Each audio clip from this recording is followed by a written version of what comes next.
Gitanjali by Rabindranath Tagore. Translated by the original author. Chapter 4. 21.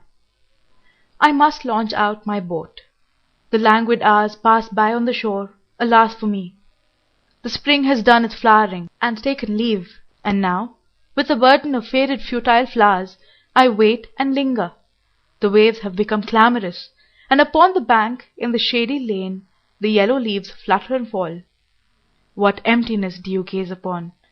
Do you not feel a thrill passing through the air, with the notes of the far-away song floating upon the other shore?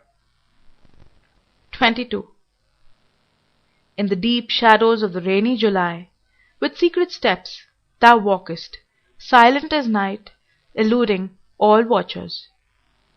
Today the morning has closed its eyes, heedless of the insistent calls of the loud east wind, and a thick veil has been drawn over the ever-wakeful blue sky.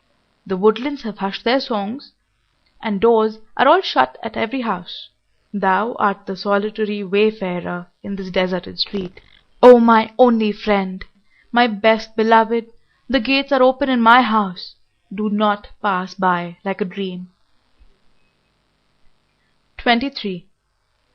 Art thou abroad on this stormy night, on thy journey of love, my friend? The sky groans like one in despair. I have no sleep tonight. Ever and again I open my door and look out on the darkness, my friend. I can see nothing before me. I wonder where lies thy path.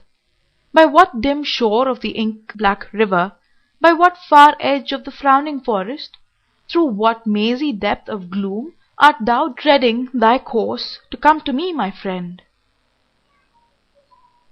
24. If thy day is done, if birds sing no more, if the wind has flagged tired, then draw the veil of darkness thick upon me, even as thou hast wrapped the earth with the coverlet of sleep, and tenderly close the petals of the drooping lotus at dusk.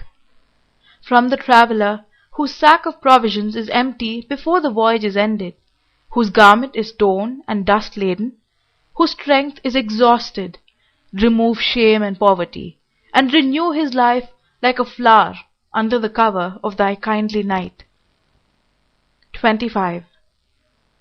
In the night of weariness, let me give myself up to sleep without struggle, resting my trust upon thee. Let me not force my flagging spirit into a poor preparation for thy worship. It is thou who drawest the veil of night upon the tired eyes of the day to renew its sight in a fresher gladness of awakening. 26. He came and sat by my side, but I awoke not. What a cursed sleep it was, O miserable me! He came when the night was still. He had his harp in his hands, and my dreams become resonant with his melodies.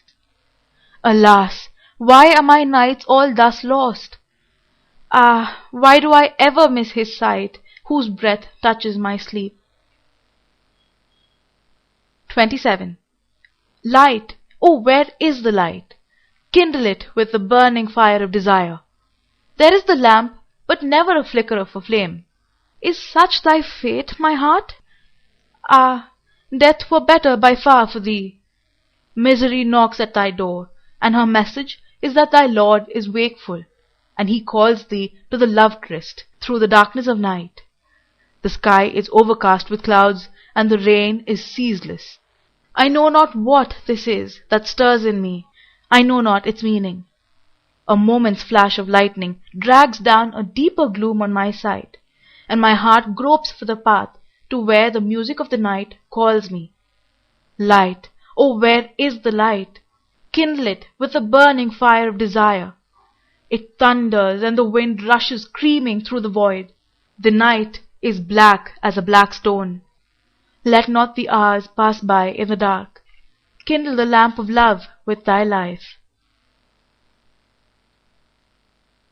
28. Obstinate are the trammels, but my heart aches when I try to break them. Freedom is all I want, but to hope for it I feel ashamed.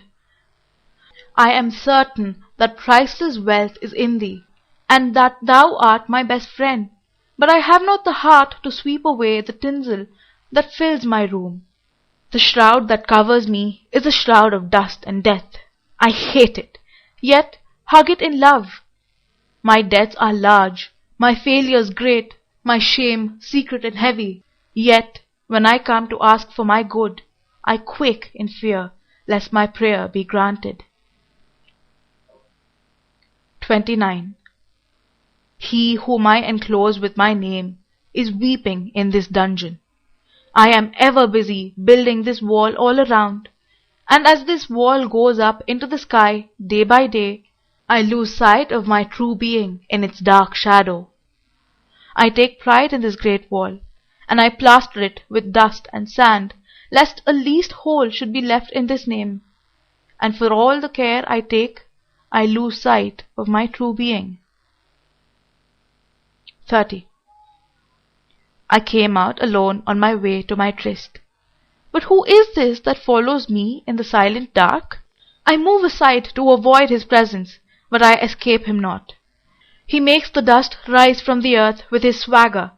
He adds his loud voice to every word that I utter.